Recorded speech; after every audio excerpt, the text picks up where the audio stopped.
Awesome. Can you hear me okay, Leslie? I want to make I sure my sound. can. Okay, perfect. Yeah, thanks so much, Leslie and Zoe, for first of all for having me. This is for me anyway, it's an incredible privilege when I get to do this. And when I say this, all I'm going to do with you today is to share some things that have worked for me over a pretty long leadership work life, if you will. And I'll give you a little bit of my background in a second and sort of the perspective I'm coming from. So I find it just incredibly fun, quite frankly, and a real privilege to be able to share this. As Leslie said, I particularly like sharing some of my thoughts with groups like this because, by definition, you're here because you want to learn from other people. And not to get too far ahead of myself, that's the crux of the work that I do now. And I'll share the Unstuck methodology with you in a minute. But I really want to accomplish two things today. And this is what I hope that you will take away. One is if you're feeling stuck, and unfortunately, you hear me use the word stuck and unstuck a lot today. I'm a little obsessed with it, but I think as leaders, we get stuck on hard stuff. As individuals, we get stuck on hard stuff. As organizations, we get stuck on hard stuff. So today, if you show up today and you're stuck on anything, what I want to share with you is number one, a methodology to get unstuck. It's very simple. You've got some worksheets, as Zoe said. I asked you to look at them if you hadn't printed them out, or however you want to do it. But I'm going to ask you to fill some stuff in because it's a methodology to get unstuck. The second thing we'll pivot to is my sort of obsession with this whole cultural topic. Like, what is corporate organization culture? And I think there's one thing that matters. You saw sort of the tagline of this talk today. So there's no mystery here. I love the work around grit. Been using it for almost 20 years. And I'll share with you why I believe it's the change agent. And as I talk about needle movers, the needle mover for culture stuff. So those are the two pieces that I want to share with you. Now, to start with, this screen you're looking at is everything that I've known and used in terms of leadership. So your initial reaction is, that's there's a bunch of pictures. I love pictures, kind of a visual person. And this is not a lot, but what I've tried to do in this advisory work that I've been doing the last 5 years is synthesize, like, what are the things that really matter? There are millions, and I mean that literally, things about leadership that we can go work on. And there's great work out there, especially in the academic community. As you mentioned, you've got a number of academic speakers, which is awesome. But what I found over my work life running a large public company was there's only a few that really mattered to me. I call these sort of my needle movers.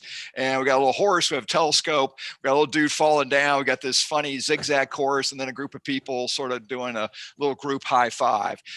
So what I want to start with is just a little bit about, let me get warmed up here with my slides. I want to start with my perspective before I jump into the content. I think this is important only for one reason, is I sat on your side of the table for a long time running companies, and sat in a lot of talks and had access to amazing people like this. But one thing I always thought was missing is, like, where are they coming from? And my point here is I want you to know where I'm coming from, because I do have a very strong bias on where I'm coming from. My background is as an operator, and ultimately had the opportunity to run a large public company and be CEO for about 11 years.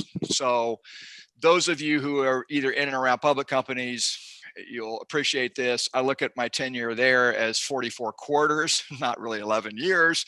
It's a long time to run a public company. But as I tell people, I had the best big company job you can have. It was an amazing experience.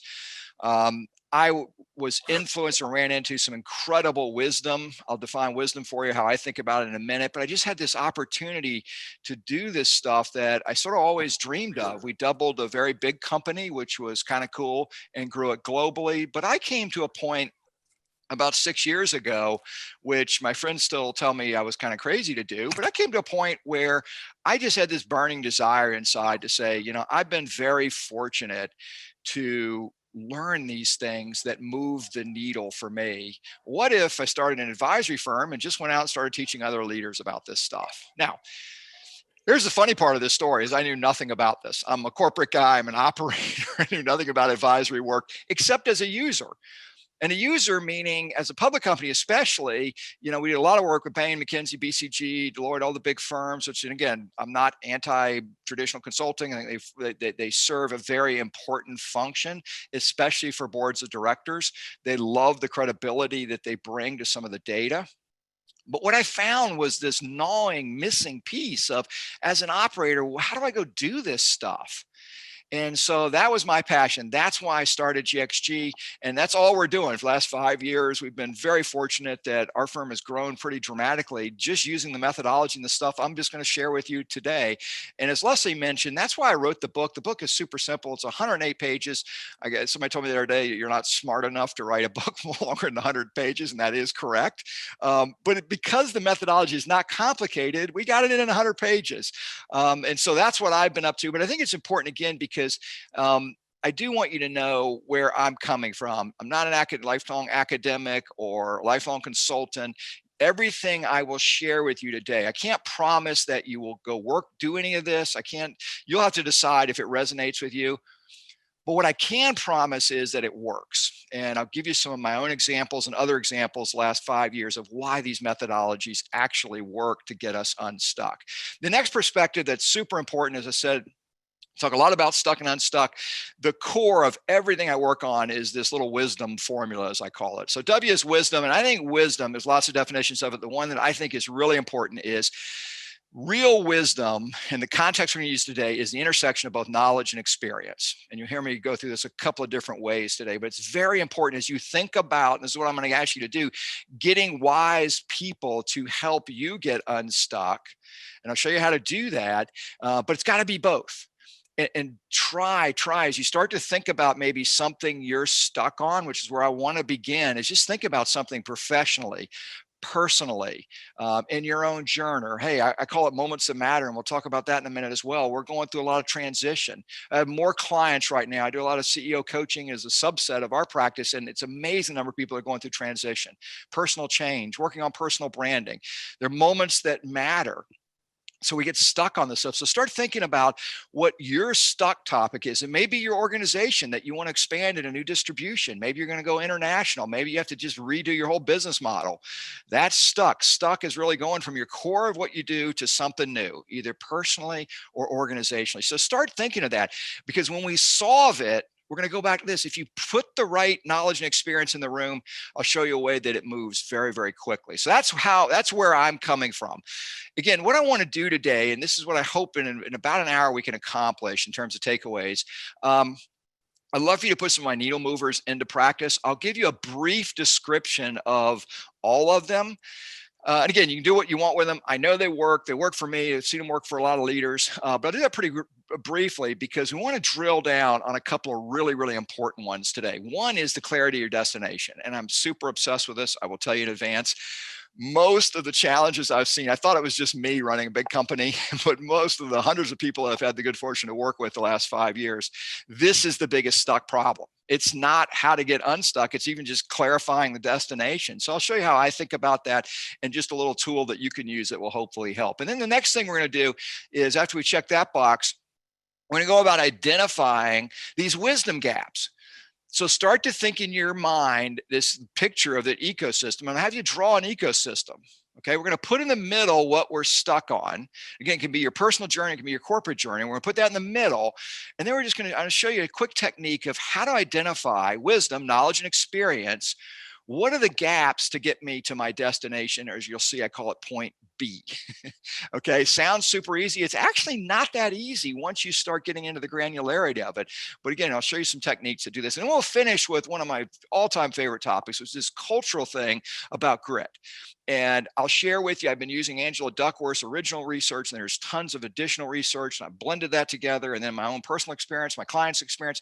So I'll help you sort of think about how I define grit, why it's important. And then again, you can decide if you think that it's a fit for you or your organization.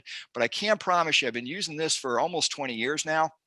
And you get this right, doesn't matter what you're stuck on, the overarching cultural part of you and your organization will never look back. So that's the whole goal for today. And it's a lot to cover. We've got plenty of time. I promise you I'll move at a pace that we'll get through this, but we do need to get moving. So here we go. Here's my needle movers, a horse, a telescope, a little guy falling down into a trap, and then this zigzag course and a bunch of people sort of helping each other. What do those mean? Let me start with the single most important part of what impacted me and my teams over the years, which is people. And I think we get stuck on talent. So the way I think about talent, and apologize in advance, but I love visuals. If we were in person, I'd be drawing pictures of all this stuff for you and not even using PowerPoint. But the way I like to think about talent is this thoroughbreds only. I don't know if we have any horse people. I think you guys are sort of near horse country up there. I'm not exactly sure, but maybe a little west of where you are. But for those people that are horse people, you'll get this completely. If you're not, then the question I usually ask, if we were together and we're interacting and just yelling answers back and forth, so what are some of the characteristics of a thoroughbred? Like, why would I possibly think about a thoroughbred in terms of talent? Well, guess what? The best in breed. These are the best horses. They have literally been bred to compete and run super fast. They're very hard to find, and quite frankly, they're hard to teach. I mean, they're a little more challenging than non-thoroughbreds, let's say. And often, they tend to be horses that, while they're hard to teach, they're also hard to retain, meaning keeping them focused is not always the easiest thing either. Right. So these are some of the characteristics. So it's like, well, why would you want that? And here's the simple version of why I want this is that if we are committed to find the best people and we don't compromise, and this is why I'd like you to think about those check boxes, right? Use these as just filter with your current team and perhaps people that you're thinking about bringing into your team. And if you compromise on these, especially in the key leadership positions, it's just much harder to get to be our destination. Not that we won't get there, we can't get there. I think everybody has a great role in the company, but please don't compromise. And again, hopefully the thoroughbred picture gives you something to think about as we start talking to folks. My advice is very simple, is set the guardrails and let them run. That's the other characteristic of a thoroughbred, is nobody can catch them. Now, this is hard for most leaders because we'll talk about managing it in a minute. We'd like to manage a different way. It's our core instinct. But I promise you, if you set just pretty big guardrails, just like a racetrack, and you visualize that, there's nothing more gratifying as a leader, I promise you, is watching these thoroughbreds run. Your thoroughbreds run super fast, and you will crash through whatever you're stuck on from a people standpoint. So that's stuck on, or that's the needle mover related to hang on one second here. We're a little glitchy this morning. I apologize for that. Unstuck on managing. The next part that I find is really challenging, or was for me, in terms of my needle movers, was we found the thoroughbreds. Now we have to manage them. And again, the question I would usually ask for interaction is, what's the biggest management trap, particularly for newer managers? And it's fun to do that in your mind. If you go through it, you sort of see some of the answers that I put up here already.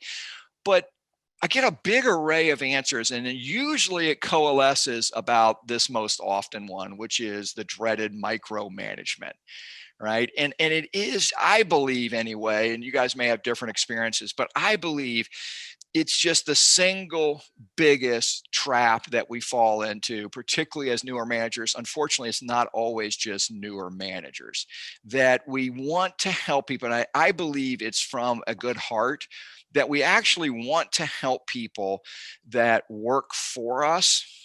And as a result, we end up micromanaging and not doing what I said on that last slide, which is find the thoroughbreds, unleash them. There's a big gap between unleashing and micromanagement, right? And so here's the technique that somebody taught me years ago, back to the wisdom formula. Incredibly wise leader said, think of it as a telescope, Craig.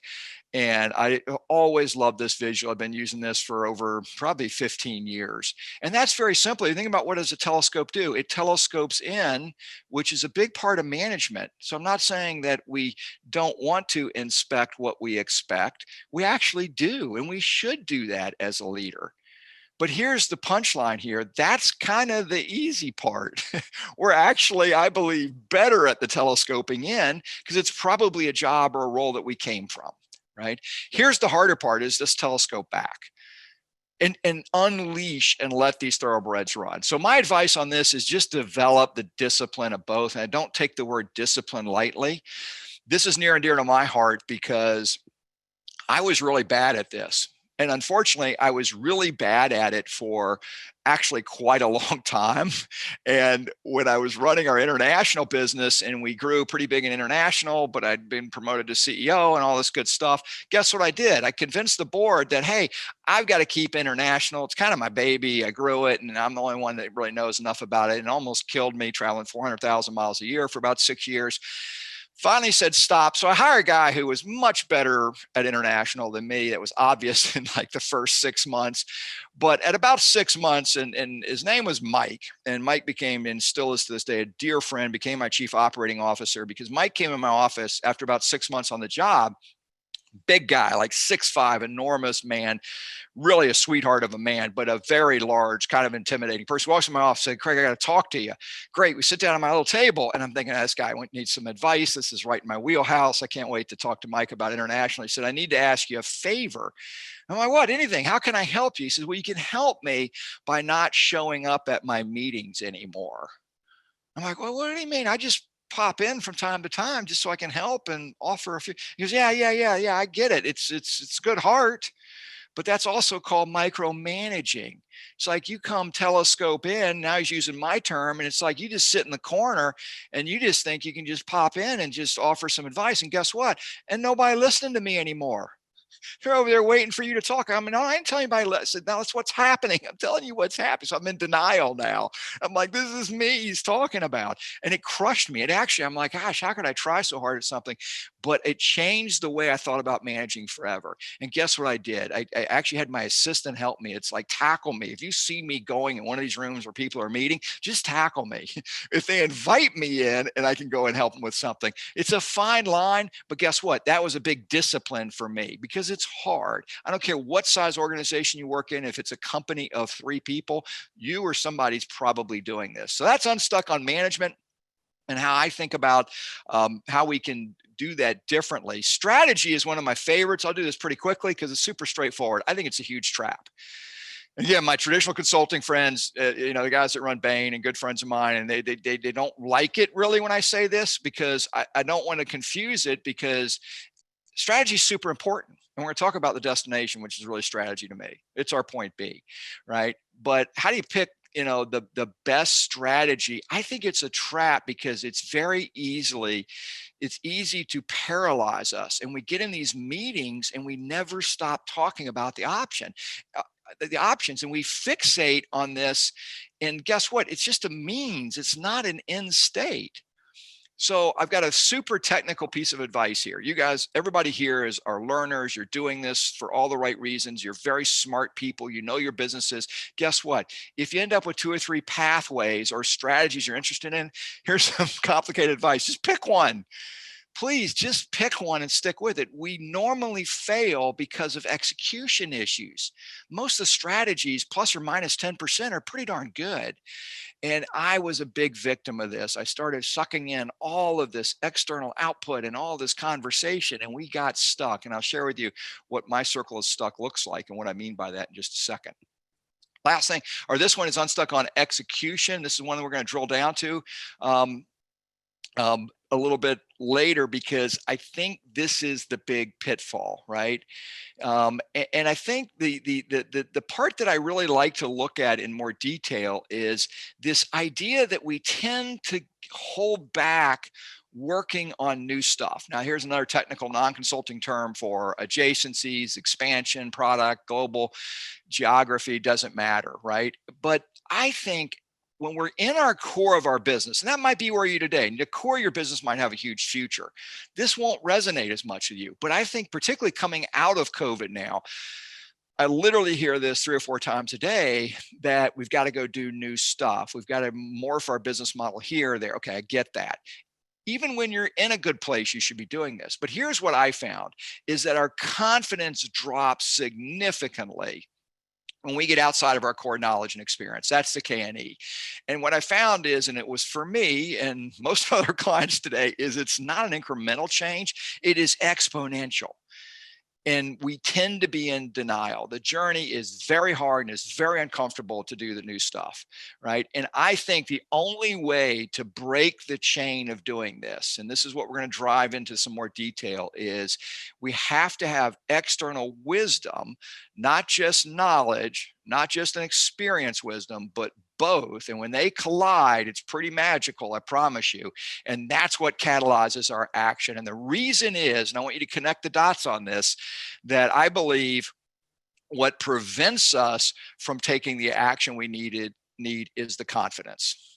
And the only way to drive confidence is big bolus and dose of wisdom. And when you connect those dots, get the right wisdom, the right knowledge and experience, your confidence will soar. Usually it can be in a 1 hour conversation. It can take longer than that, but it can be as short as a 1 hour conversation that confidence soars. And guess what? You're going to move at the speed you need to move at. And if you want to challenge me on that, that's fine. But think about your core business. I'm guessing you all move at a great clip in your core businesses today. And we do that because we're very confident. We've been doing this. We've built confidence. Or sports, we're very confident. We were talking about golf earlier, right? Our handicap has gone down. So we're very confident that we can go out and break 80, right? But if I want to break 70, my confidence goes down. I don't really have the knowledge and experience to do that yet.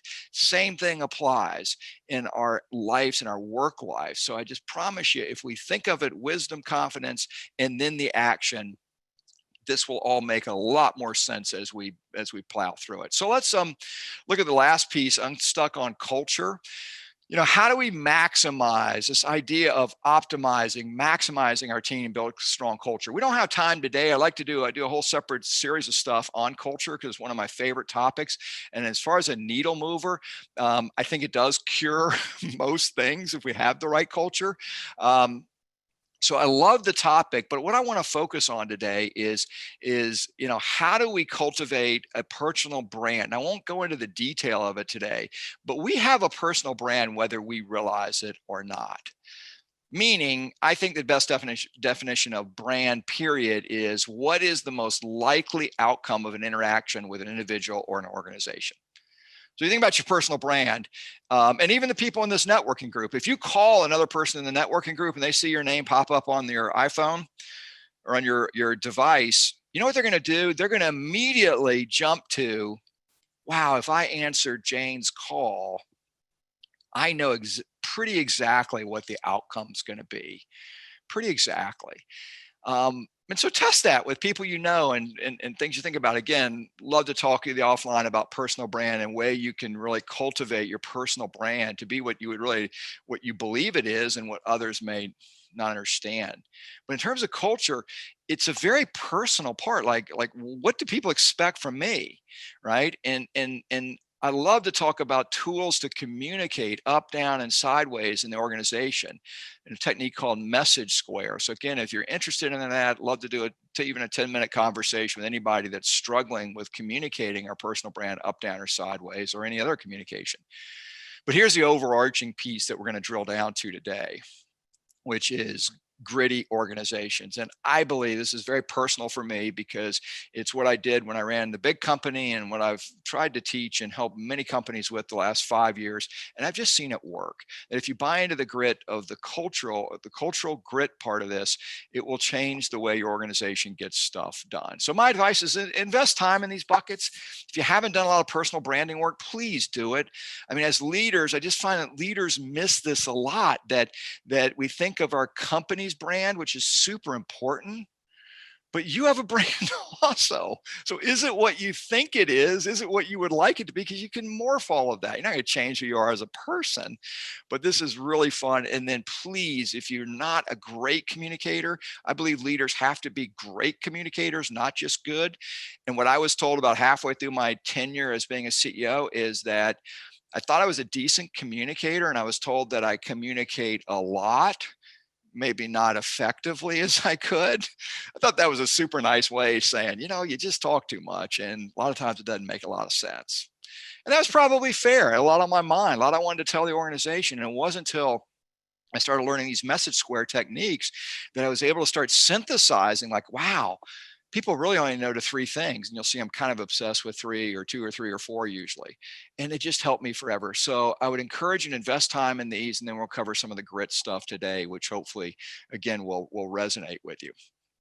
So those are the needle movers. I hope that in terms of our little checkbox here, spend some time on those. If you have questions or want to talk about it, I do this part of our practice because I love sharing this stuff with leaders.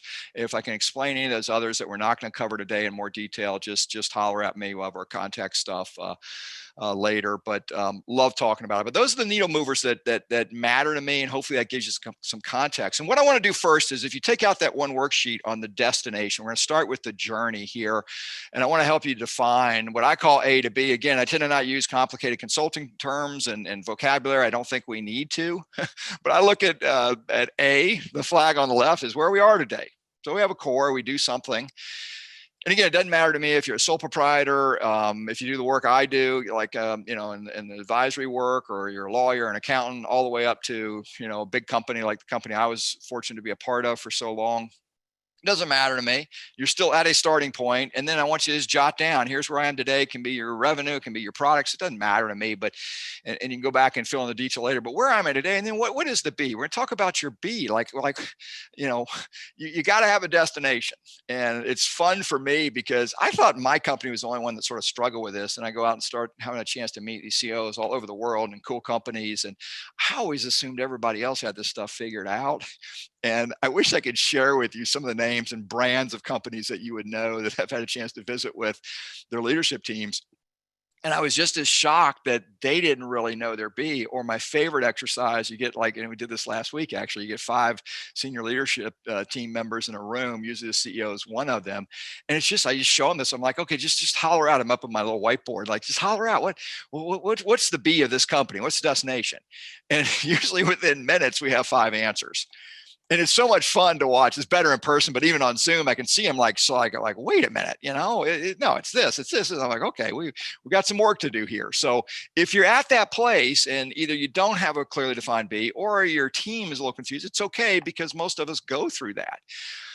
So now that you're starting to think about your B, which is really what I want you to do, jot down where you are.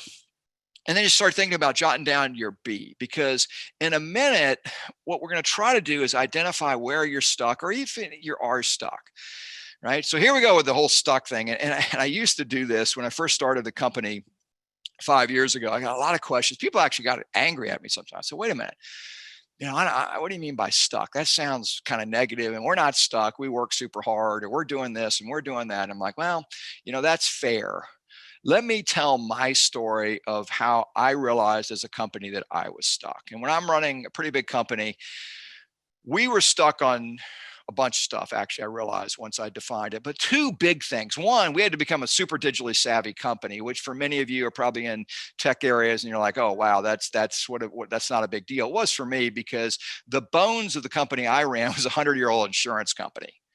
Okay. Now let me just go ahead and throw that under the bus. That is not the sexiest AI technology driven industry, and our company wasn't one of those. Okay. So that may sound easy to a lot of you, but that's something I was really stuck on. It's like, hey, how do you take that ship that is a legacy company with legacy systems and, more importantly, legacy thinking, and make it a digitally savvy company? And oh, by the way, I kind of had to do that in about 18 months because our business model was cratering in front of us. And we needed to be able to interact with Google, Amazon, and eBay, and they wouldn't even talk to us because we didn't even know what most of the terms were. So I started thinking about this in the context of, well, how did I diagnose that we were stuck? This is my story. What I'm going to show you now, it's my story. I don't mean to be insulting to anybody. It may not be your story. None of this may resonate. It may have never happened to you, but here's what happened to me. I call it the circle of stuck. And so the circle of stuck kind of goes this way. And again, there's variants of it. I've sort of added to this over time because I keep saying different things, but it tends to start with a meeting, right? When we're stuck on something, we're all good at this. And I think it should start with a meeting. I don't have any problem with that. But I call it meeting mayhem because we usually don't invite necessarily the right people, or I wasn't good at that. We invited too many people. And then what came out of the meeting was what we called a mountain of priorities. We were really good at prioritizing stuff. We always had the top 5 priorities. But if you look underneath them, underneath each of the top priorities was 5, it was like priority 1, A, B, C, and D. So you start adding all this stuff up, and it's like, wow, we leave these meetings with, usually no less than 100 priorities. So that wasn't good enough for us. We went into this period of what I called carbon copy chaos, which is one of my favorite topics because we were really good at this. I mean, we'd have like 15 people in the meeting, but then somebody would decide that if we copied like 50 more people, somehow we were going to solve the problem.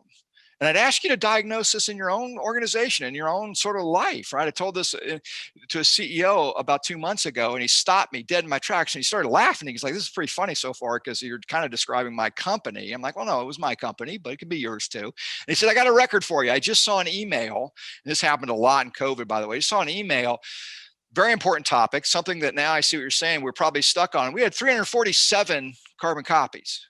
I'm like, well, first of all, that's pretty cool that you added them up and somehow you had a way to know there was 347. And I'm like, yeah, I said, you see where I'm going with this? These start to become symptoms of, you know what, maybe we really are stuck and we're starting to head into this circle. So take a look at that, right? But what we tend to do, and again, we can repeat that mini cycle over and over, which is what we did. We would usually spend several cycles right there. Then we would go outside. Odd for me to say this because now I'm an outside advisor, but the outside advisory work that we tended to get was pretty traditional. It was lots of knowledge. There wasn't any experience in it, but there's lots of knowledge. Knowledge is like information usually. So all it would do is create more of this cycle. It's like, oh, now we got like 8,000 pages of data. We better get back in a meeting. We better do more priorities. We better carbon copy more people. And then we did a really fascinating thing. I don't know if you guys do this, but we call it buzzword salad because we felt good if we made up a new vocabulary. Right. That's what I mean by buzzword salary. We would literally like start to make up words for things. You know, it's super funny. And I actually have it. I'm at a client location today and none of them are quite in yet. So I can say this. I said it to them yesterday. So it's not, but we're working on their return to office strategy. It's a big company. Return to office is a big deal. So I'm trying to look at the stuff they're doing so far. That, again, they've done a lot of activity. This is why stuck doesn't mean you're not working. There's a lot of activity there, right? So they're doing all this activity, and I look at, you know what the title of their return to work or return to office strategy is?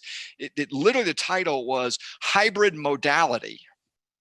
That's the title of their hybrid modality. And I'm sitting there thinking, wow, I've got a lot of education. I'm an MBA. I ran a big public company. And I literally looked at this group of people and I'm like, I don't know what that means. Like, what would it? I mean, my wife's a doctor, so I hear modality a lot when she's dictating stuff. And I'm like, I have no idea. What is hybrid modality? And all I realized, wow, they're stuck on this. They've been working on their return to work plan for 6 months and they're stuck. And one of the symptoms is we create all this new vocabulary. Let's not do that. The last little part of this whole who owns it or whatever, it links to risk aversion. And let me play this out in my company. We finally actually make a decision. We're like, oh, we're going to do this. And you know what? Leslie is going to go, she's going to own this. She's going to go run with this, right? And this is I love this in our meetings. I'll show you my age here, but we perfected, I call it the corporate moonwalk, right? Where all of a sudden Leslie's like, whoa, whoa, whoa, I've been in the meetings or I'm on the carbon copies, but I ain't owning that. I'm not owning this, that's John's job over here, right? It's like, why do we do that? We do it because there's risk attached to it. And we're inherently usually risk averse. We haven't framed it and we don't really have the wisdom to go fix it. So this is a circle of stuck. This was me. Again, I'm not suggesting it's you, but this is really important to me, is why I spend some time on it. Because if you'll do this in your organization, and there's other symptoms, but these are some of the cores that I see, but it'll help you think about, as we move into like kind of helping you think about whatever you're stuck on, that we don't debate this. We do get stuck. And I would argue organizations get stuck when this happens. We have a core business, and I mentioned this earlier, we try to do new stuff. It's that little in-between gap, just like we have in the UK and the tube. There's a little gap, right? Mind the gap. This is where we get stuck, usually not in the core. You might be stuck in the core, but that's kind of a different topic. You probably have other people issues more than you do the stuff I'm talking about, the wisdom gap. I would also argue that I mentioned earlier, leaders get stuck too. Don't think of this just as my company stuck. The company is a group of leaders, right? I call them moments that matter. These are when we tend to get stuck. Many of you perhaps on this, at least the people I talk to right now, are probably going through some of this stuff, right? We're taking a new role, we're expanding our role. Maybe we own the P&L for the first time, managing a larger team or a different team. There's no succession readiness. It's a big problem in most companies. Or the last one, which most of us are going through at some level, is some type of digital technological transformation, right? These are the big ones to me. And we get stuck on these. Why do we get stuck? Because all of these are taking us outside of our core or something new. So let's just be humble enough to admit it, that that's the stuff that we tend to get stuck on. So with what the definition of stuck is, right? And I say that because it's important context of how we're going to fix this. So quick exercise. Please print this out and just do it. Just jot down the current state. I gave you a couple of just things the way I would think about it. Describe your current business today. Some of the prompts I use are, what are you winning at in the market? Again, I'm super competitive. I'd race you to the elevator. If you were here in person, I'd probably lose, but I'll still race you. I like winning. Companies and organizations should want to win at what they do, because if you win, that means you're going to provide something amazing to a customer somewhere. What are you winning at today, right? And then how are you doing that? What are you good at? Just be super honest about it. That's your current state. It can be a financial metric, that's fine. Then more importantly, what's the future state, right? And what does that look like to you? Draw a picture of it if the words are hard. If it's a number, that's fine, right? But what is the time frame to get there? And I don't like super long time frames. I'm biased on that. I mean, people show me like 10-year plans, and I'm like, well, how well did you predict COVID 18 months ago that we would go? Nobody can. I mean, come on, let's just I like 1 to 3 years, just personal preference.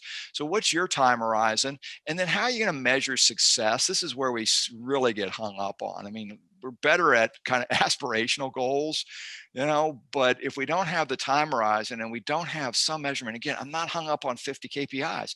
Just pick something that really matters to your organization. And again, it can be a financial metric. It probably should have some element in that.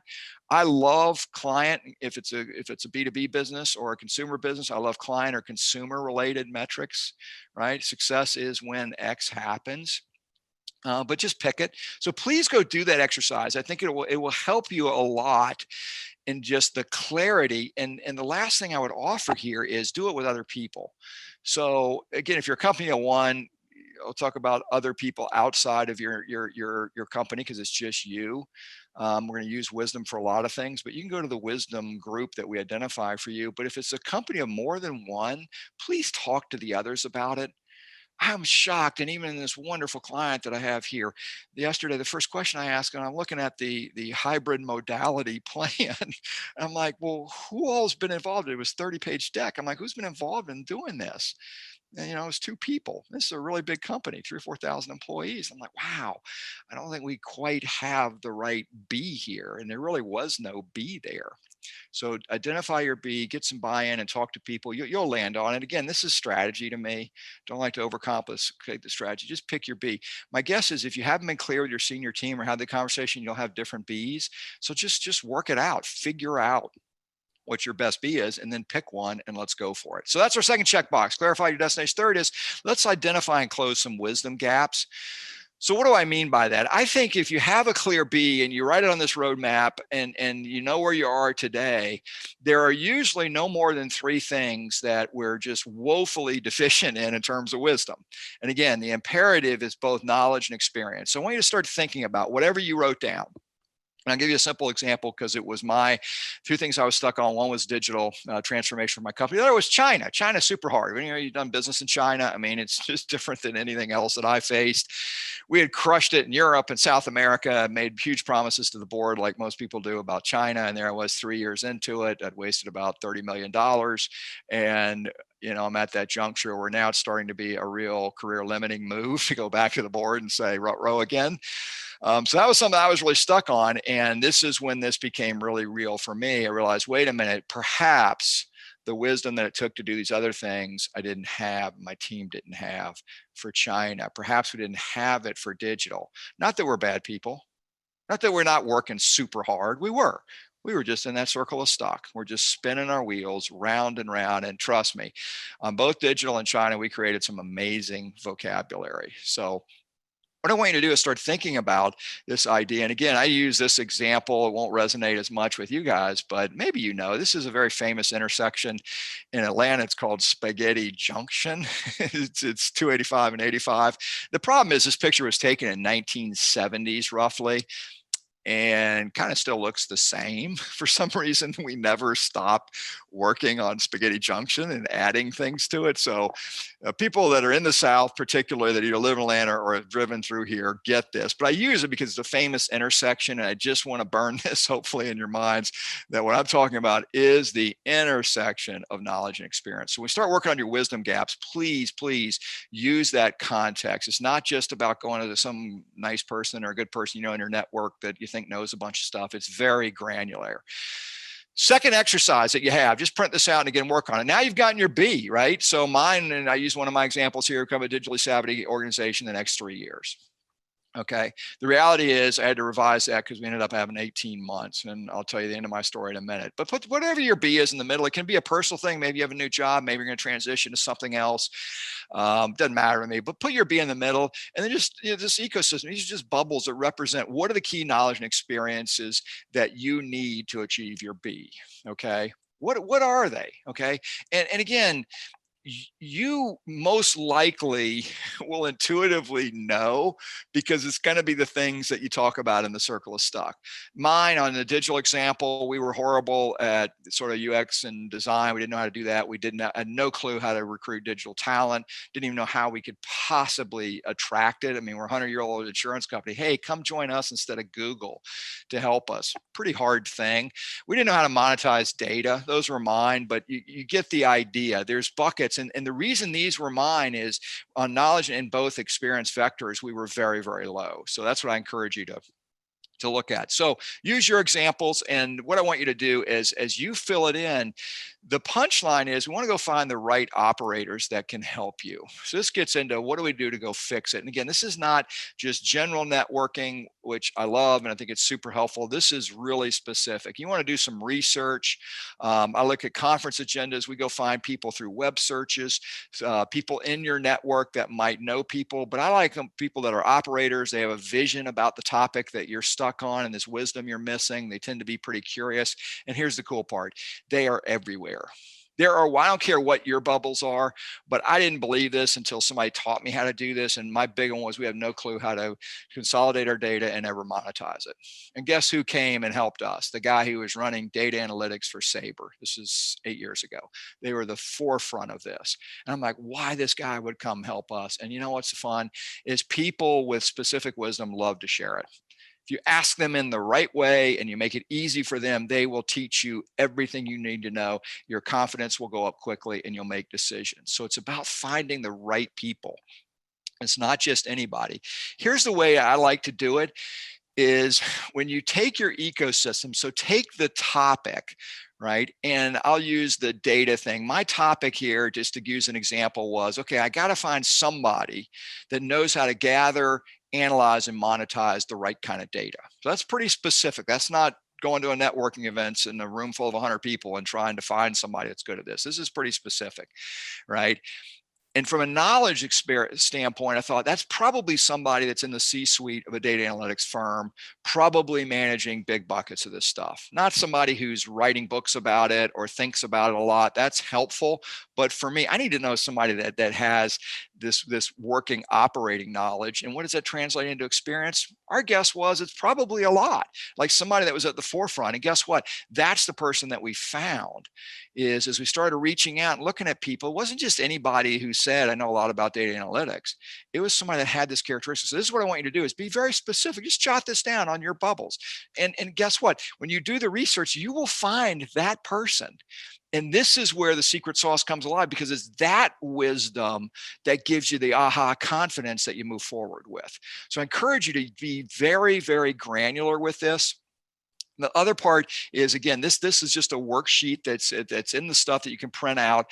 And this is how I would do it. I would just take your bubbles and convert it to the topic, the knowledge and experience, just write it down. And here's what I want to encourage you to do. Just pick one. Don't boil the ocean here. You may not buy into what I'm saying, but please just try one. Pick one bubble of wisdom you don't have. Try it. Be this granular and specific and go find that person. Probably somebody, might be somebody in your company, might be somebody outside your company near in.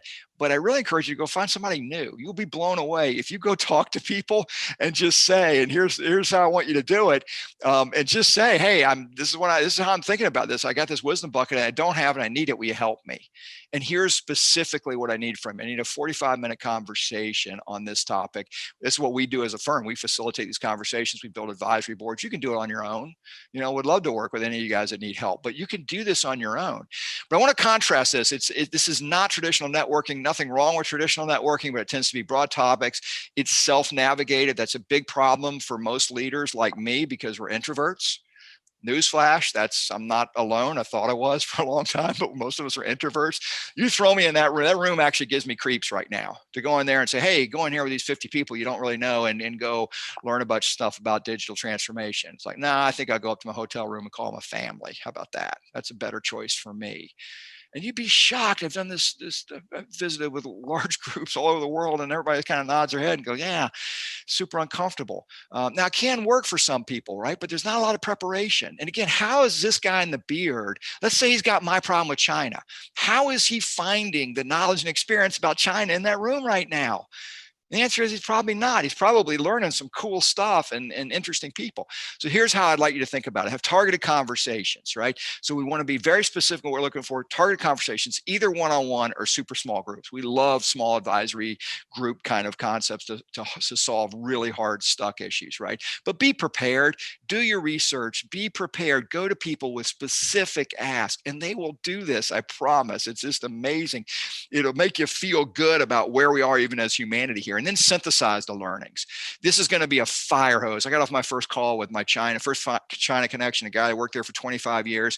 And in 50 minutes, he literally changed the direction that I was thinking about China. He's like, Craig, don't talk to these people, talk to these people. He didn't know my business model, but boy, he knew how to do business in China. But it was a fire hose. So I had to synthesize that and pick, guess how many? 3 things I was going to go work on. Actually, China and Asia now is the fastest growing part of the company that I left with my successors. And it's super gratifying to me because that started with this methodology. That is topic 3. Identify and close the wisdom gap. So hopefully you see how this is connecting. As a part of the needle movers in general, execution is about A to B. It's about being very clear about the destination, very clear about to get to the destination. What are the 2, 3 wisdom gaps I have? And then how to hopefully go get it. It's not complicated. And again, I started my talk with this is that all I can promise you is that this works. And I encourage you to take your sheet, and no matter what your stuck topic is, no matter what your wisdom gap is, just go reach out to one person and watch this work.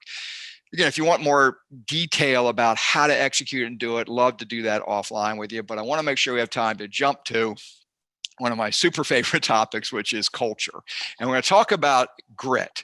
And I think, again, it's just a needle mover extraordinaire, especially times like this when we have to move even faster and things are super hard. I have very few people telling me right now that, boy, business and life in general is just really easy and this is just simple. It's just not. So what better time if this resonates to dig in and get better at this topic. So I want to start with a really fun little pop quiz. If you haven't taken this, I know Angela Duckworth is sort of in your neck of the woods, so you may have already done this, or I hope you've read some of her work. If not, read her book. There's 2 or 3 other researchers that have even taken some of that work. I would even argue a little bit further, which is sort of how I think about this now and have incorporated a lot of it.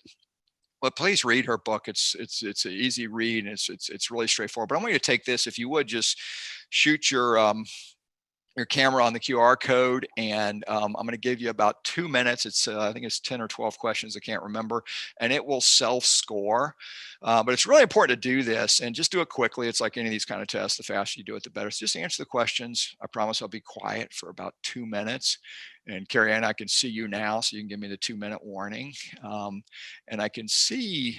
Let me see who I can see. All right, I got a thumbs up. Thank you so much. But it's really important because I used to do this without doing the quiz, and then people get super frustrated because I want to talk about what the numbers mean. And I call it the journey to 4.0 and beyond. And then people get really frustrated. Like, I hadn't done the quiz, so I don't know where I am. So it's kind of more fun. You know your score.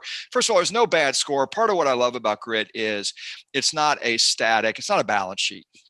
Right. I mean, this is not just a static thing. You can make your grit score whatever you desire it to be.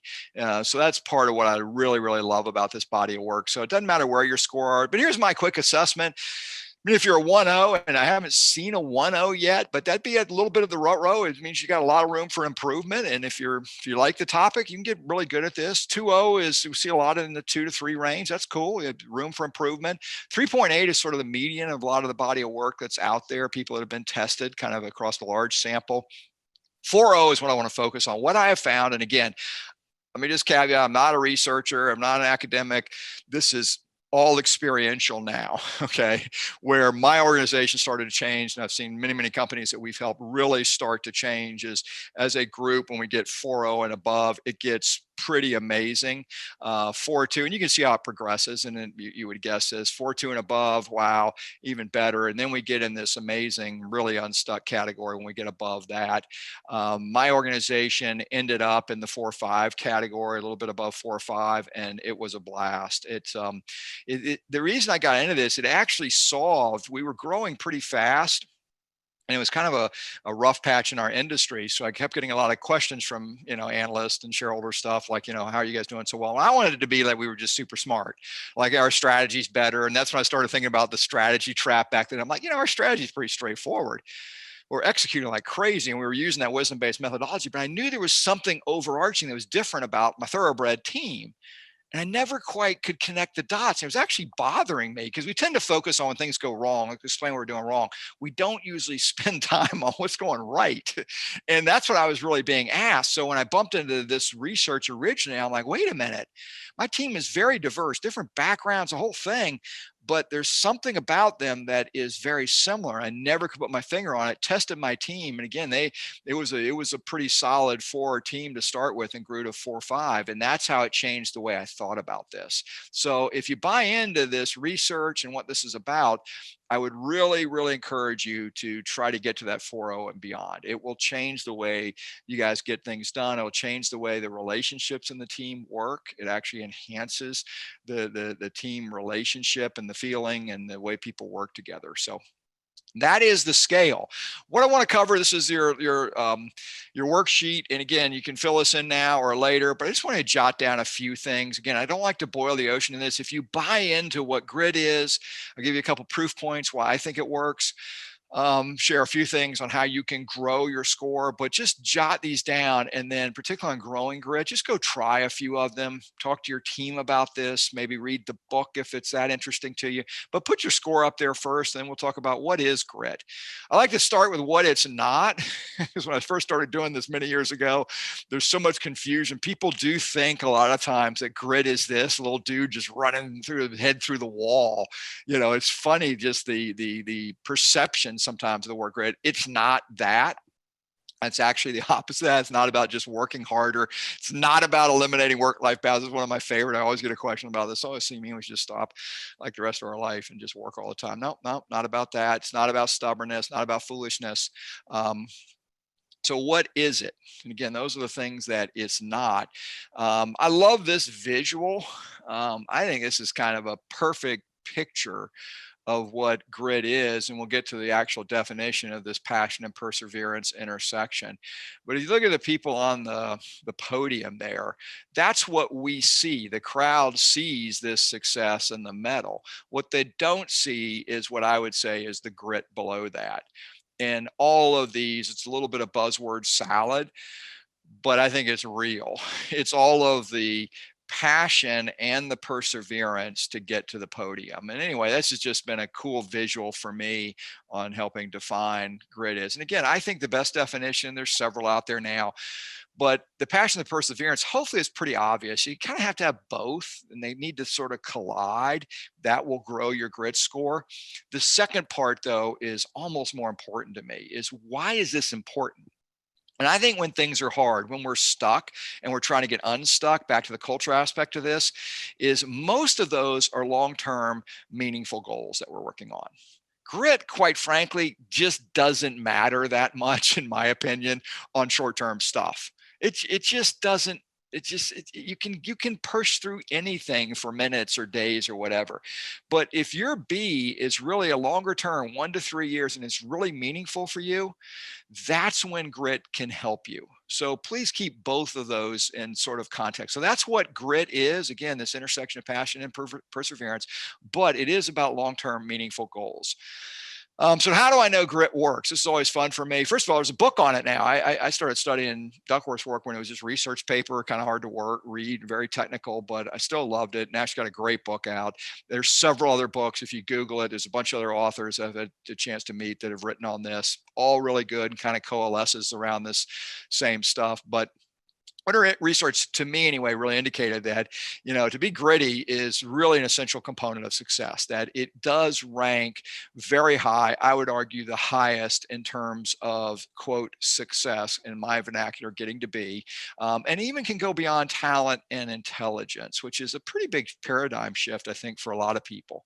It was actually really good news for me because probably was never the smartest person in the room and certainly not the most talented, nor was my team. I mean, I gave you my Mike story earlier, right? Mike was a high school graduate. I could have won a lot of money betting that Mike had a Harvard MBA and that he wasn't a high school graduate because he was so talented. But guess what? He was about a 4.8 on the grit scale and just a wonderful human being. She gives some great examples. You can go read these. I won't belabor them.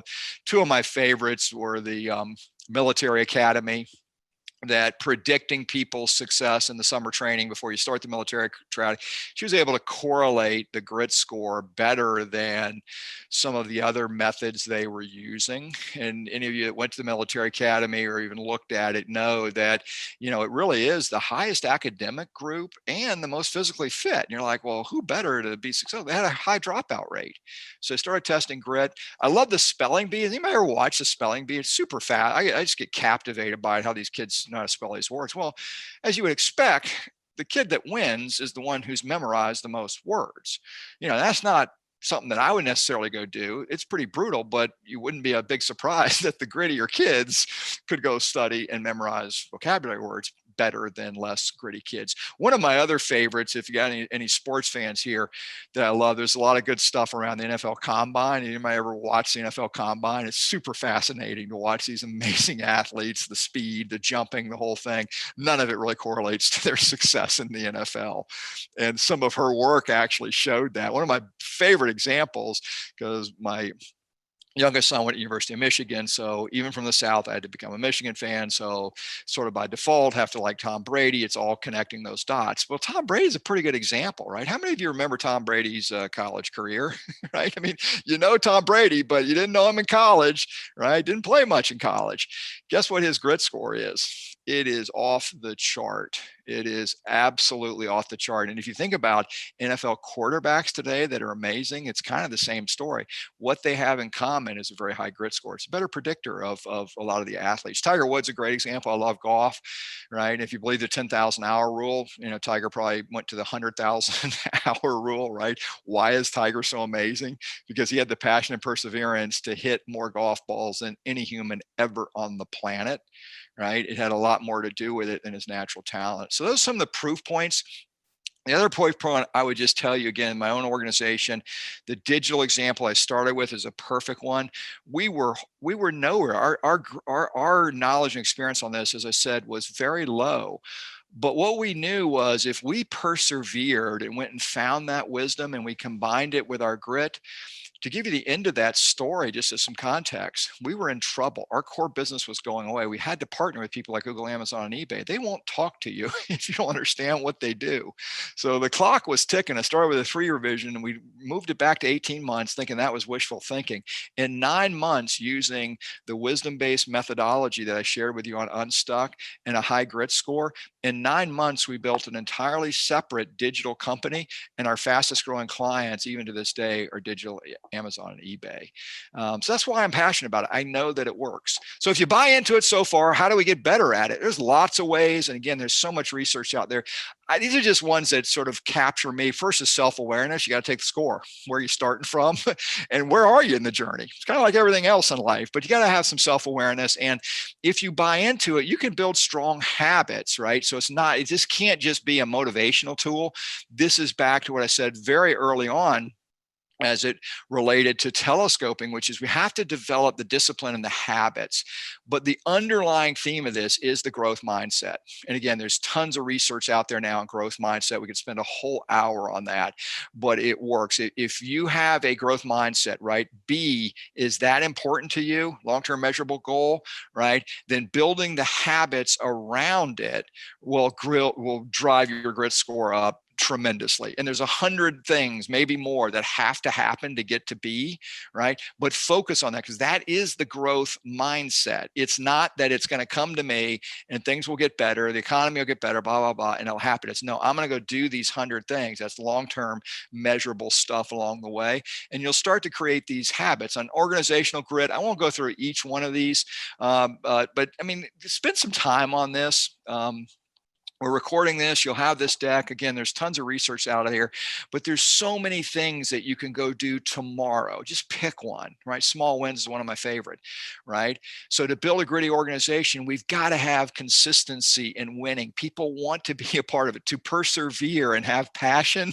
We want to win, right? I mean, who wants to be on any size team of one or a team of thousands or more, that doesn't have wins? And we tend to look at that as boiling the ocean, and we have to go do a 5-year IT project and solve. How about just go fix one thing and teach them that this is how we're going to win? The passion and perseverance, again, will start to bubble up. So there's a bunch of them here that they won't all resonate with you, but if you go through these, some of these will resonate. Just go try one if you want to go on this journey. So in terms of growing grit, what I would recommend is go to that list and just pick 1, 2, or 3. Doesn't matter to me. Or jump online, go to Angela Duckworth's work. There's 2 or 3 other authors that are really good at this. They all have lots of lists and things to do. Those are just some of my favorite, particularly small wins. But go pick a couple and see if it doesn't start to change the habits and the behavior of the organization around those vector: passion and perseverance, long-term goals. And you will see that start to ratchet up. And one of the fun things you can do is to actually start testing more regularly yourself and your organization. We did it about every 6 months just to see how we were sort of doing on the journey, or if it was helping. So it comes to the end of the road today anyway, in terms of what I wanted to share with you. Again, the bigger picture of the needle movers that have really helped me: the clarity of the destination, identify your wisdom gaps, find specific wisdom, go pick one person. And then on grit, if you buy into this, you have to buy into it. But if you do, please pick these 3 things to go work on, share it with your team, and just get to work on your own grit journey. It will change the way you guys get stuff done. So my question to you guys today is just please go do something differently. If we had time or we were together, I'd probably get you to shout out some of these things. But if any of this has resonated with you, and hopefully at least one thing has, please go try it. And again, I'll finish as I started, which is, I don't expect all of this to resonate, all of it to buy in, but what I can promise you is that everything I've shared with you today, as an operator, as one of you, everything I've shared with you today does work. It worked for me, and it's worked with hundreds of leaders that I've been able to share this with, and wonderful clients now over the last 5 years. If you want to chat with me, you can scan in here. I think we usually do a whiteboard giveaway. I love to do the A to B exercise with people. We'll do a 20-30 minute whiteboard exercise. I'll show you how to do it if anybody wants that. This is every way I can think of to get in touch with me, including my mobile number. Hopefully you can tell I'm really passionate about the work that I get to do. Our business has grown dramatically, so I don't do this kind of work in terms of our business model. I do it because I want to help leaders get unstuck. So if there's anything I can do to help you, or just to chat for a few minutes, please reach out to me any way you can. And with that, Leslie or Zoe, I will turn it back over to you. Okay, great. Thank you so much, Craig. That was really great information and a lot of actionable things we can do as we reflect on what you've shared with us this morning. Awesome. So in terms of questions, if somebody wants to ask a question live, please just reach out. And so I'll start with some of the questions that appeared in the chat. Okay.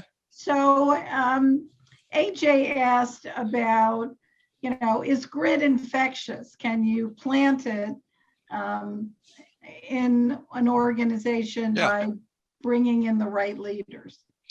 Yeah, and it's got to start with the leaders. I love this question because it takes a sample of one. Even in big companies, if one leader embraces this, starts working on it themselves, and then starts teaching it to the organization, I have seen it grow like wildfire. It did in my organization, particularly. My team bought into it, a little skeptical at first because none of us knew about it.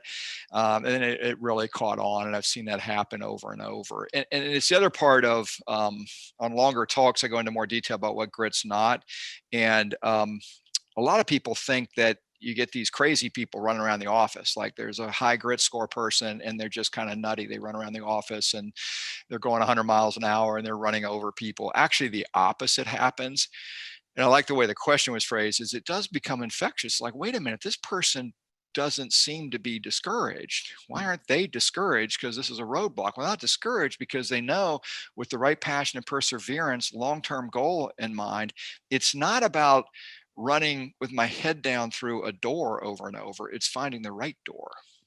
And so that becomes super because people want to know, like, how is that person not super down and out about this? So yeah, it's super infectious, but it starts with a leader of one.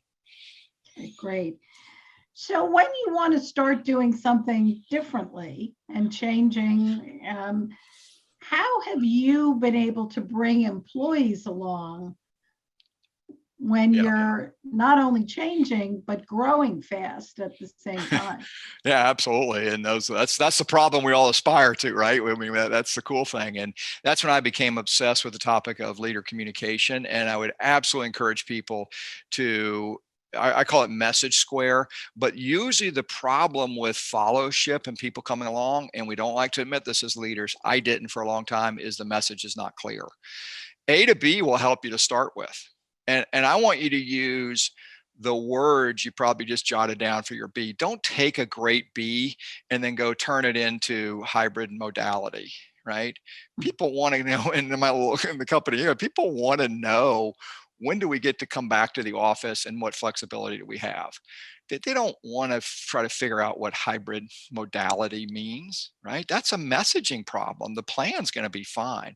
So I would really encourage you to use what I do, which is a message square technique. The message is in the middle, and we have 4 supporting proof points. Happy to have an offline with anybody who wants more information on that. Do it any way you want. But the reason I use the message square is if you have more than 4 proof points of your B, then it's going to confuse everybody. I actually prefer 2, but if you have to go to 4, and then you use a square because you don't have a lot of room to write in. That's the other thing we do.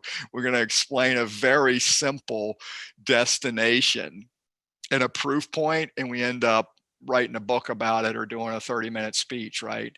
One of my B's before I was taught this quickly was return on equity is a big metric in the insurance industry. And I became obsessed with it because we wanted to get to 14% return on equity. I spent 2 years teaching the organization about that. And what I didn't realize until we surveyed employees, the minute I said return on equity, nobody listened ever again.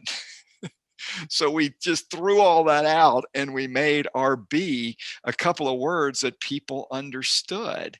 And then the 4 supporting points were non-financial terms. So that's how I think it's the biggest gap in getting the fellowship and getting people to move along. And are there different message, several people have asked about sort of these message squares. Yeah. Are there different, are there different squares for different things you want to message about? Yeah, absolutely. Talk just a little bit about it. Absolutely. I use them all day long. I use them for everything, but just literally take a piece of paper and write a square on it, put your message in the middle. The message example today would be your B, your destination. It can be anything. I use it for strategic sales conversations. I use it for hard conversations. Let's say you have to fire somebody. So the middle of the message is maybe, unfortunately, we're going to have to part ways because this is not working out. Maybe that's the message. Okay. First proof point, you haven't been able to achieve the goals over the last X quarters. Next message, man, it's that simple. It's just super simple. The next is you have these 3 incredible skills and those aren't needed in this role. Okay. The next message is whatever, you get the idea. So that would be a message square for making a hard people decision. right? And I use it for anything that's important to communicate. If you can't write the message very simply and then have 4 proof points of why you're communicating it, again, not paragraphs, a few words or maybe one sentence, then I don't believe you're going to have clarity in the message. So, and again, happy to follow up on this. I do some fun exercises where I show people how to do it, get to do the message square. We'll practice a little bit, and it's a blast. And I'm telling you, it's a game changer for communicating. This is I talk a lot about humility in the book, because it's the number one thing that helps you get unstuck, I believe. You have to admit what you don't know. This is one of the big humility gaps that leaders have. And I say that from my heart because it's what I had. Communicating a lot is different from communicating effectively. So I became really, when someone, and none of anything I share with you today, people taught me all this stuff. I may have synthesized differently. When someone taught me Message Square, and she was an amazing communication expert and taught me this, and it just rocked the way I started to communicate. Use it with relationships too. This is super effective. Not to get into relationship counseling today, but it is really, really effective.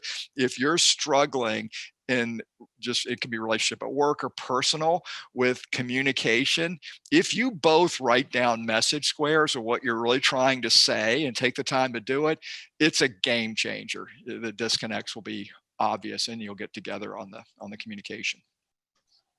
Great, thanks. Yeah. Mark Style asked a good question. Are thoroughbreds required across the organization? Aren't there some roles where you actually want people who are easy to teach and retain? Yeah, great debate on this. And let me first by say that I think the answer is yes. I think there's room for every style and characteristics, but I would stand pretty firm that as we move down the organization is where we can think a little less thoroughbredy, if that's a word. Okay.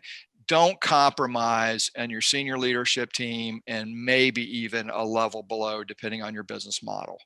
Right. And then the more you get elsewhere, the better. But absolutely. I mean, there's so many roles for people that just they don't even want to be unleashed or run really fast. What they really want is to be guided along. And you need some people like that want to do a role and sort of be taught to do that. They don't want to go out of the comfort zone. That's okay. I'm talking about senior leadership teams that have thoroughbreds that are unleashed. You combine that with the right wisdom and the culture of grit, and I promise you, it's the likelihood of getting stuck is pretty low. But it's a great question because there is a range, obviously. Okay. Yeah. Aaron Legault asked, what or how does one synthesize learning?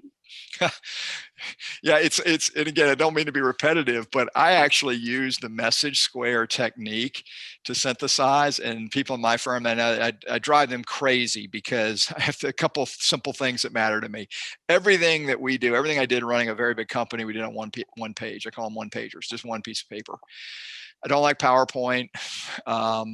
I think we hide behind PowerPoint. I think we hide behind long-winded stuff. So when I look at a new strategy, a new opportunity, something existing, a return to work office, it doesn't matter to me. It better be on one piece of paper. So give yourself some guardrails, a forcing mechanism to synthesize. And it can be really simple. I mean, we use in our firm, we love the number 3. We can do a whole day of these amazing wisdom-based learning sessions with incredible wise outside operators helping us. There's probably 100 things that our client can go do differently. Our job is to recommend the 3 that mattered the most. Now, why does that work so well? Because my team knows we're only going to pick 3. It's not going to be 3 A, B, and C. So give yourself some forcing mechanism. When you can, use the message square technique to do it, to pick. Again, only 4 proof points. But it's a great question, because without a forcing mechanism, that circle of stuck is very real on this one. My company perfected the art of having sub priorities on every priority that we ever did. And hopefully you see the linkage. See, the reason this is important is that it's not that the other 97 out of the 100 are bad. They probably will all help and be a benefit. But if we don't pick the 3, we're in a circle of stuck on that alone because we just keep debating it. And now we got 10, we got to narrow it to 5. Stop. Pick the 3 that think are probably the best. And maybe the 4th would have been the 3rd. We waste so much time on this stuff, but have a forcing mechanism.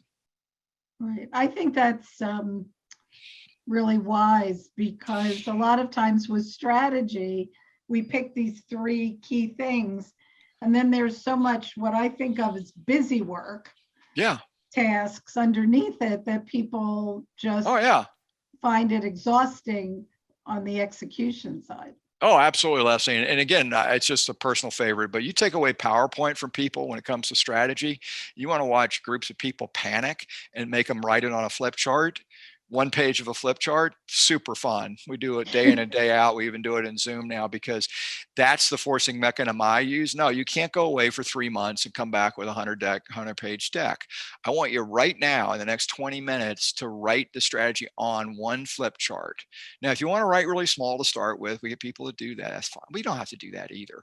And the fun part is it's amazing how much wisdom we have just in our own body of work in our company, but we don't give them the forcing mechanism. It's like, how are we going to understand 100 things? And more importantly, how's the rest of the organization going to understand it? You know, I've been working with lots of great companies on return to office stuff. And I read this 30-page yesterday, and I literally looked at them and said, in all due respect, I am super confused about when I come back to work. I don't even work here. I can't imagine if I work there. How would I know when to come back to work? And I said, there's only 3 things that matter, I think, on this topic, right? And that is, we want to be safe, right? We want to have some flexibility, and we want it to be really clear. I mean, what else is there here? And none of that's in there but we felt good. And I can't tell you, I bet somebody or a group of people spent 100 hours on this. Waste of time. Right. But there was no forcing mechanism. Nobody said, hey, what I told them yesterday, just come back with 1 piece of paper, like tomorrow. We can do this. Right. That's a meeting I'm going to right after this. So we'll see how they do. So this is the last question, and sure. It's a good one from Orly Maravankin. And I actually just looked at this study yesterday. A big Google study about the characteristics of successful teams shows it's not the makeup of the team that explains the success, but the number 1 predictor is the degree of psychological safety in the team. So maybe not the stars, but the dynamics. What are your thoughts on that? I completely agree with that. I think I'm a big diversity of thought person. I think all people can contribute. I mean, I've just had amazing people surround me over a very long 3 decades of doing this stuff, quite frankly, and I couldn't agree more with that assessment. We get so fixated on things that don't matter, whether it's personality, whether it's economic, socio, academic background and stuff. And again, I use the word unleashing a lot because you just put people in the room and unleash them with, again, some guardrails of synthesis that we have to come out with X. And you talk about safety and empowering, unleashing, however you want to word it, people to say, wow, you know, I can be a part of picking that 3, and it doesn't anything I've done before that doesn't really matter. My academic background doesn't matter. It's super fun because you're going to get amazing answers for the future. So yeah, I love that. Great. And I'm glad we're getting to that, quite frankly. I'm glad that's starting to bubble up because, again, it does fit into the passion I have for this body of work, which is this wisdom is around us everywhere. This is not hard because I believe everybody has a bucket of knowledge and experience on something. Some have multiple things, but on something, everybody has that. If we ask them in the right way, and we make it easy for them to share it, you will be blown away how quickly we can move forward and really synthesize things. And again, the connection is the wisdom, the confidence, and the action, or I would call it an unstuck leader. Right. Great. Beacon is the premier executive networking organization serving the Mid-Atlantic region. To learn more, go to beaconforlife.org.